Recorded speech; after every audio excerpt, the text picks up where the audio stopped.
പഞ്ചായത്തുകളിൽ 2020 നിന്നും ഭിന്നമായ ഒരു സ്ഥിതി ഉണ്ടായത് ഇത്തവണ അനുകമ്പ വോട്ടുകൾ കുറവായിരിക്കും എന്നുള്ളതാണ്. ന്യായവില ഹോട്ടലുകളും പെൻഷനുകളും കിറ്റുകളും ഒക്കെയും സർക്കാരിനോട് അനുകമ്പ ഉണ്ടായിരുന്ന ഒരു കാലമായിരുന്നു 2020 തിരഞ്ഞെടുപ്പ് കാലം. അത് 2021 നിയമസഭാ തിരഞ്ഞെടുപ്പ് വരെ തുടരുകയും ചെയ്തു. പക്ഷേ ഇത്തവണ അങ്ങനെ വലിയൊരു അനുകമ്പയ്ക്കുള്ള സാധ്യതയില്ല. എന്നാൽ തിരഞ്ഞെടുപ്പിന് തൊട്ടു മുൻപ് പ്രഖ്യാപിച്ച പെൻഷൻ വർധനവ് അത് LDF ഗുണം ചെയ്യുമോ എന്ന് കണ്ടറിയേണ്ടതുണ്ട്.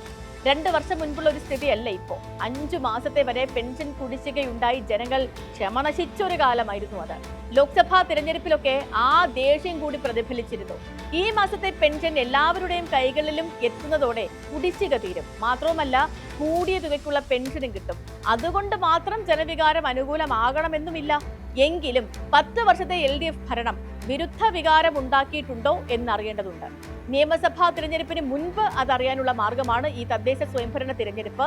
പ്രാദേശികമായി സ്വീകാര്യതയുള്ളവരാണ് ജയിക്കുക എന്ന് പറയുമ്പോഴും കേരളത്തിൽ രാഷ്ട്രീയം അത് വലിയ ഘടകമാണ്.